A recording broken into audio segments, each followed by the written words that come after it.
The Process, a podcast about creativity and experimental music. In the world of experimental music, outcomes and accolades for creators can be uncertain and at times seem far and few between.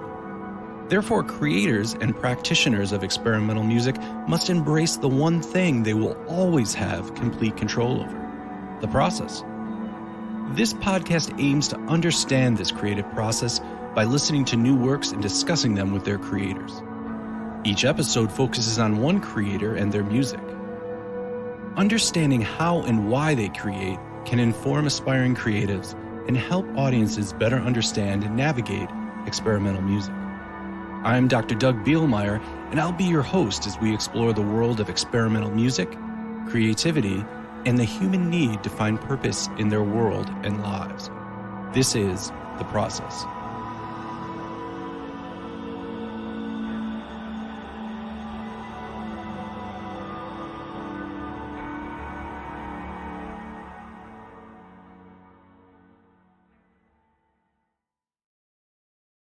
So today I spoke with composer and podcast host Adam Kennaugh.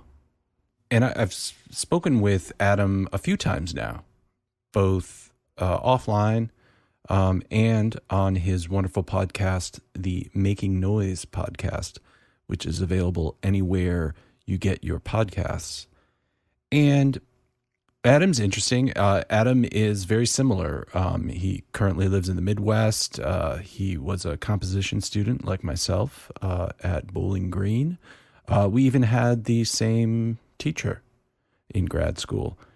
So we agree on a lot of things. There's some things we disagree on, but we often have kind of the same conversation because I think we have some of the same things that sort of affect us or bother us. And one thing that we always come back to talking about is the starving artist and that whole concept of does being poor suck?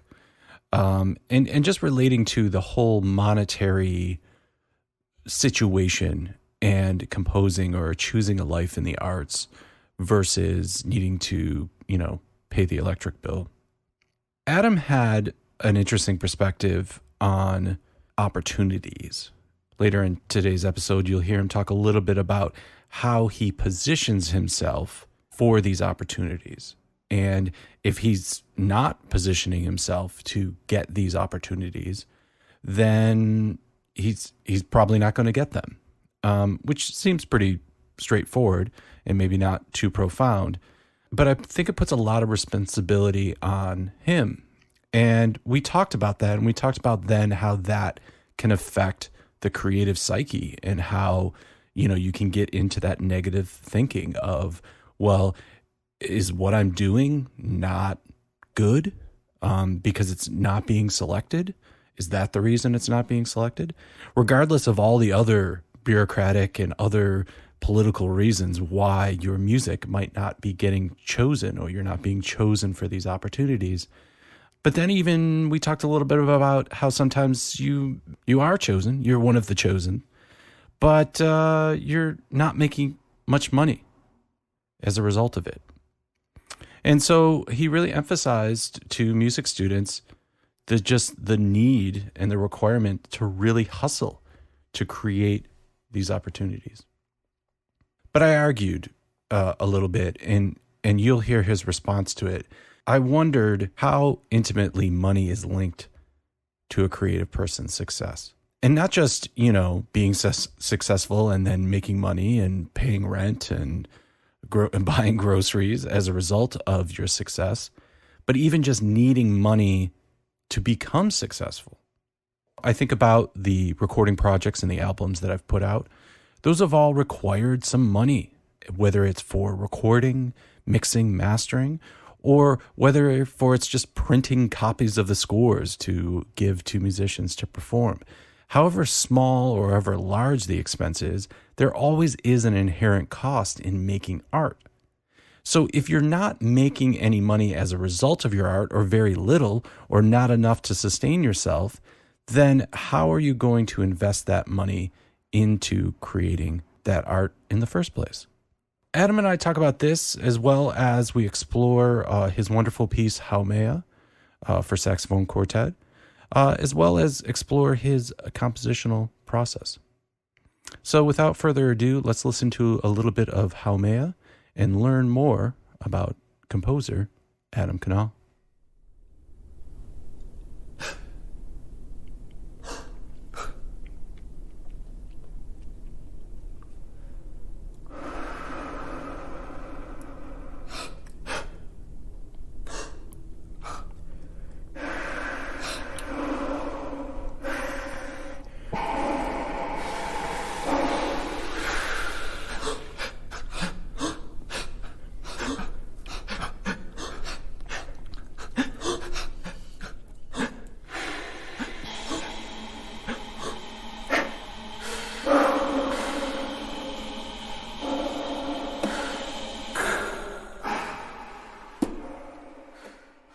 As a collaborative composer, Adam Kennaugh believes honest and powerful music is created through open communication between performer and composer.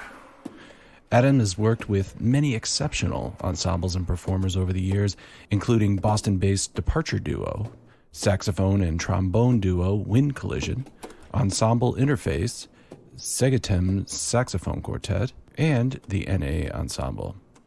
His recent performances include New Music Gathering, NIF North Summer Festival, Valencia International Performance Academy at Music in Valencia, Spain, and an upcoming performance at Festival Contrasti in Trento, Italy. Currently, Adam lives in Chicago, Illinois with his girlfriend, oboist Ava Worth. On today's episode, we listen to the Bowling Green Graduate Saxophone Quartet performing Haumea.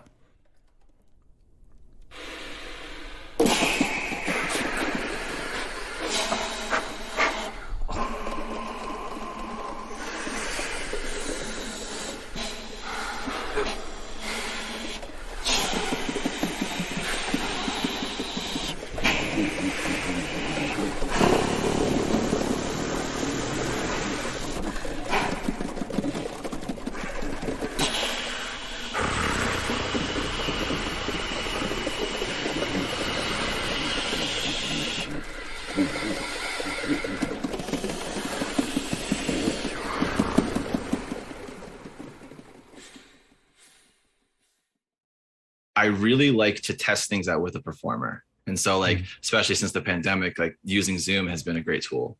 Yeah. And so what I might do is I might sketch some little measure long ideas or something like that. Or, right. And then on the call, they'll have a PDF of that sketch.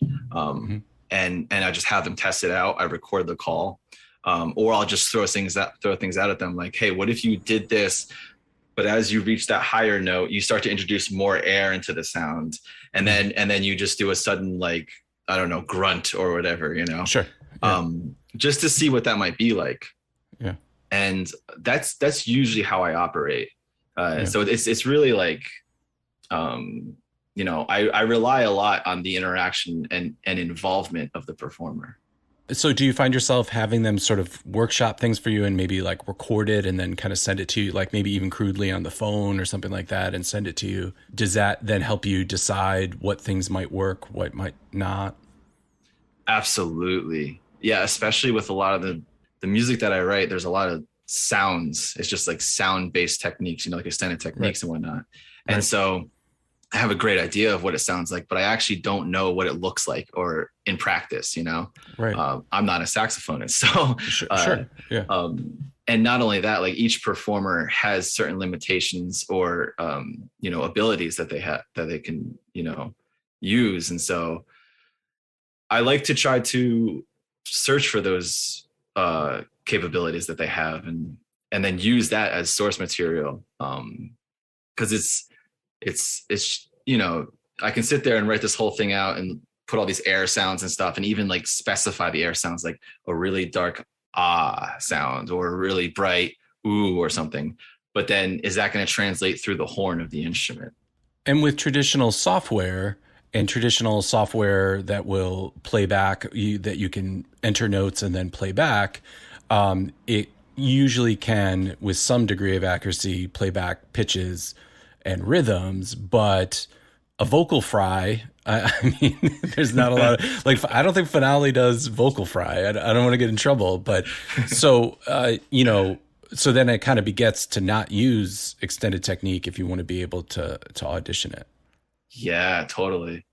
That's one of the things that, as you know, a few years ago, I started realizing like I have to do everything by hand from the beginning, because it becomes too much of an effort to try to notate it. I use Sibelius to try to notate it to Sibelius, because then I have to try to find some sort of symbol to use to represent vocal fry. And then it's just like, so anyways, it's easier for me to do all of that, doing it by hand, pen and paper, or pencil and paper. Never pen. I was like, that's pretty that's pretty gutsy here. You just, yeah, I use pen and paper. I do crosswords with a pen as well. My confidence is so high that I'm sure that that's going to work. So you're workshopping with the artist. You're working with the artist, and at some point they probably receive some type of final score. So then, when is the piece done? Is it done when you hand the artist that score? Is it after the first performance? When is the piece done? So to give a literal example, one of the most recent pieces I wrote that was just performed, it was just premiered in July, I think. Me and that ensemble, we're still editing the piece. Yeah. But throughout the composing process, when I'm working with an ensemble, I essentially send them like 3 drafts throughout the whole period of the piece. And as the project timeline continues, like those drafts continue to change. So then by the time that they finally premiere the piece, it's like they're already learned it.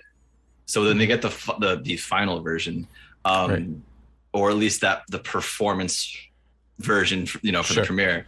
Yeah. Then they have it. But often I continue working on the piece because I haven't yet had a chance to hear it from beginning to end. Absolutely.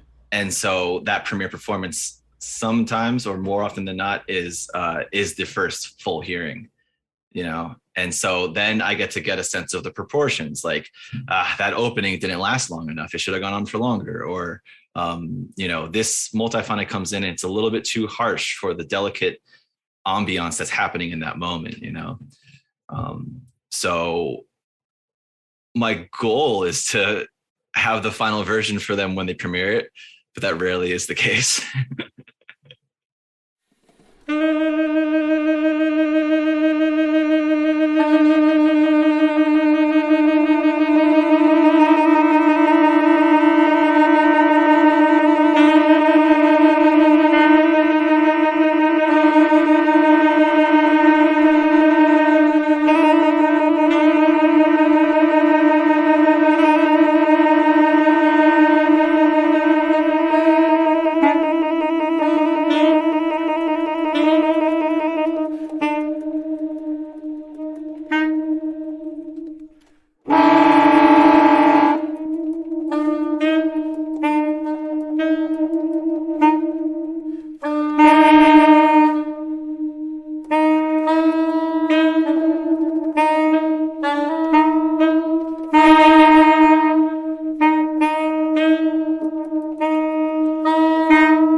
Haumea is actually interesting because it's a piece I wrote that it didn't involve my regular process that I use, where I meet with the performers, I work with them a lot, Right. So when I was a grad student at Bowling Green State University, my buddy Christopher Murphy, who's a fantastic saxophonist, he was a doctoral student at the time.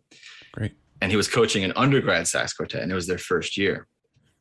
And so they were looking for something, they wanted a piece of music that used more extended techniques in it and introduced, contemporary playing that was beyond some of the more like gimmicky or simple pieces.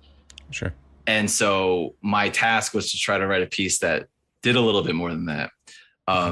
If one looks at the score and sees what is involved, it's like, all right, this isn't really for an undergrad quartet. It's a little bit beyond that. Or maybe it's just what they need. Maybe it's just what they need. Yeah. So what ended up happening was Chris then handed the piece off to the graduate saxophone quartet. And impressively, they learned it in 2 weeks. And I say that's so impressive because the piece is designed where the 4 performers are standing at the 4 corners of the audience, because the piece is supposed to, create a surround sound effect. And so not only did they have to learn their parts, they had to get comfortable enough with cues and alignment standing 40, 50 feet apart. That was something I actually wanted to ask you about was, and clearly the answer is yes, but was there some thought compositionally about how this would sit on a pair of speakers or to a listener? Because I certainly heard a relationship between what was going on the left and what was going on in the right. Oh, absolutely. Yeah. When I wrote the piece, I actually have this right here. I know this won't be seen, but I have this notebook. And all these tabs are all the different pieces I've worked on, right? And in the notebook, I take down all kinds of notes, just ideas, thoughts, concepts about the pieces I'm writing. And for this piece, I wrote down a diagram of every potential direction the sound can travel.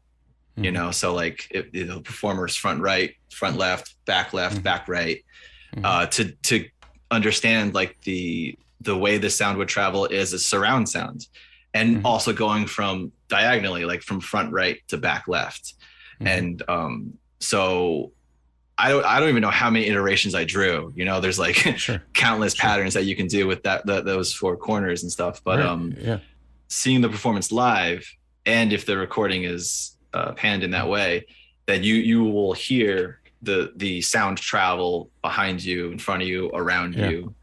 And that's interesting because it adds a whole other dimension to composing. I mean, it's not unheard of. There's the idea of having the first violins on both left and right side of the stage in an orchestra so that you can kind of have this, back and forth sort of conversation. But yeah, it's an interesting way to compose because now you're thinking not only just as an audience seeing it live, but then, how that translates into the various forms of media. Can you talk a little bit about the form and sort of these different sections and, what your overall plan or process was for creating those different sections? Yeah, this is actually one of those pieces where I would have liked to gone back and extended it a little bit or make it a little longer or something. But all sections or the whole thing, or the whole thing? Yeah, okay. I would probably keep it the same 3 sections as it is. But to answer your question, so when I first started writing the piece, I started writing down the acoustics of the saxophone, like reading about it and what sort of partials speak and that sort of thing. And then I sort of started realizing I'm looking into how the instrument works. What about the process of how one learns the instrument? And then that seemed a little bit more like a extra musical concept that would be a little bit more moving for me to create the work. Yeah. So the piece is literally designed in the way where the opening is where the student is learning how to use the reeds, use the keys. Right. The second section with all the microtones, offset, that's playing in tune, learning how to play, offset or whatever. And then the last section is loosely supposed to be like a larger ensemble put together by using the multiphonics and stuff, layered notes. So it's more than just that single musician. So my thought behind it was a single person learning how to play an instrument. And then by the end of the piece, they're in the ensemble now. And it's sort of connecting the opening section with the air sounds and stuff, and still using microtones and everything. So that's essentially the form of the piece, to explain it in conceptual extra musical terms. And therefore it would be inherently idiomatic because you're sort of doing it based on how one might learn the instrument. Yeah. And when I was writing it, as I mentioned, I was writing it for the undergrad sax quartet. So the microtones I used, I only gave each saxophonist a handful. And not only that, I tried to use ones where the fingerings were very similar. Sure. And then with the multiphonics, it was similar, where I maybe gave them 2 or 3 at most per player. And so they really just oscillate between their 2 multiphonics when that section comes in. Yeah. So even like the technical aspect of it, the literal playing of the notes and everything, I tried to treat it in a way where it's approachable.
I really do think it's all about perspective.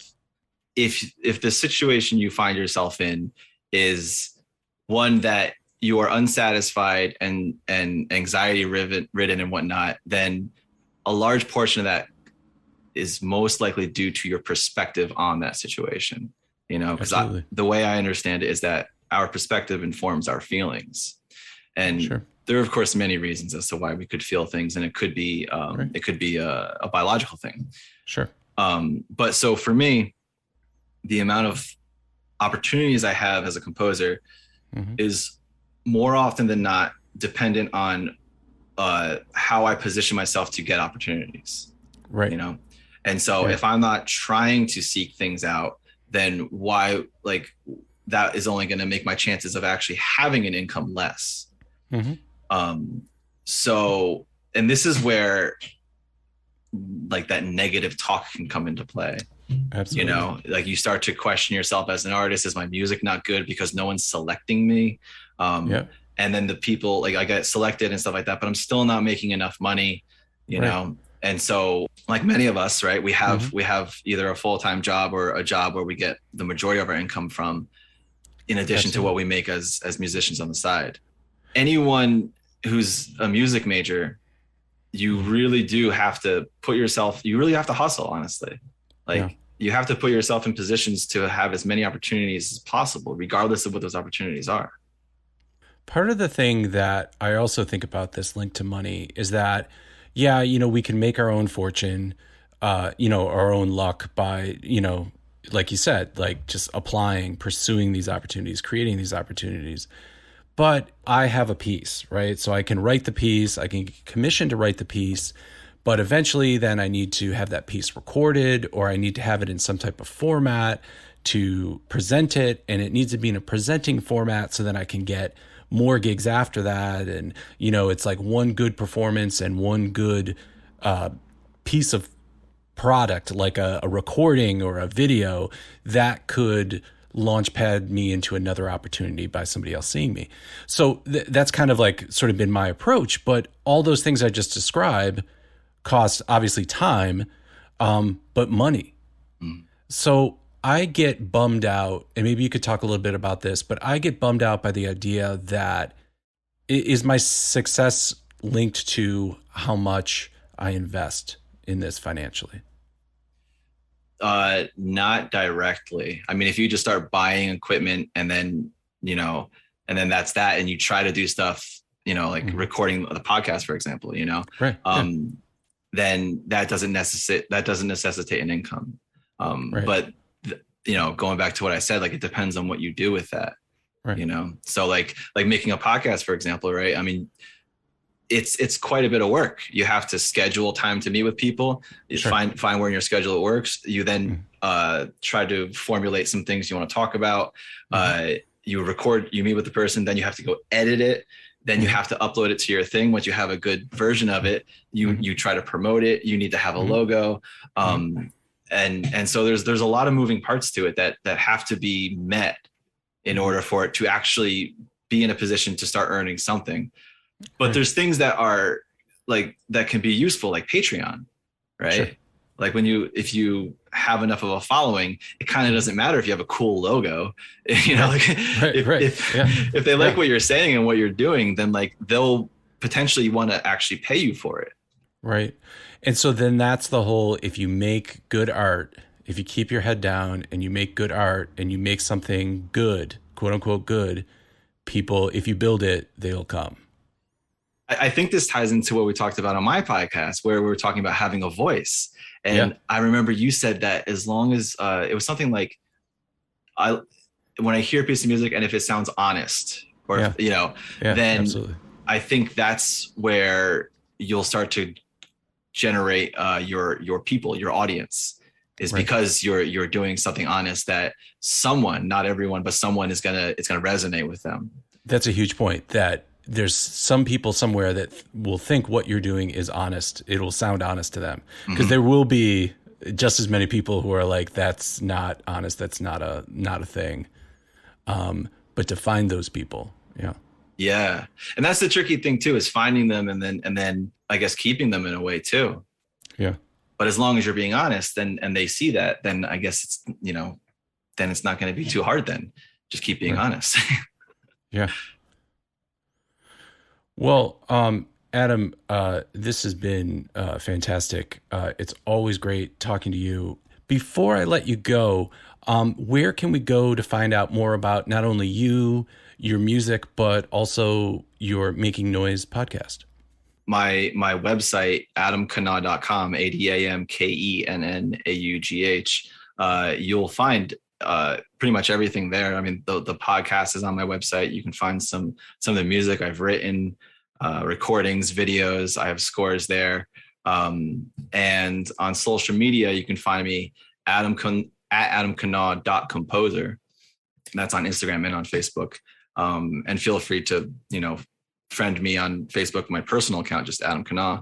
And if you want to send me an email, I'd be happy to hear from you about anything. If you liked what, Doug and I talked about, my email is akkennaugh. So AKKENNAUGH@gmail.com. And the podcast, the Making Noise podcast, that's primarily a video podcast. So you can find that on YouTube. But it's also double dozen audio as well. So it's hosted on Spotify, Apple Podcasts, iHeartRadio, Stitcher, potentially others. I can't remember off the top of my head right now.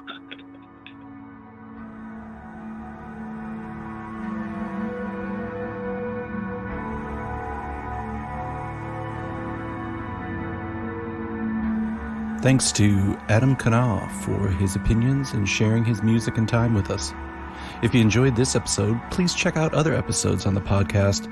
And as always, subscribe, or leave a comment on your preferred podcasting app.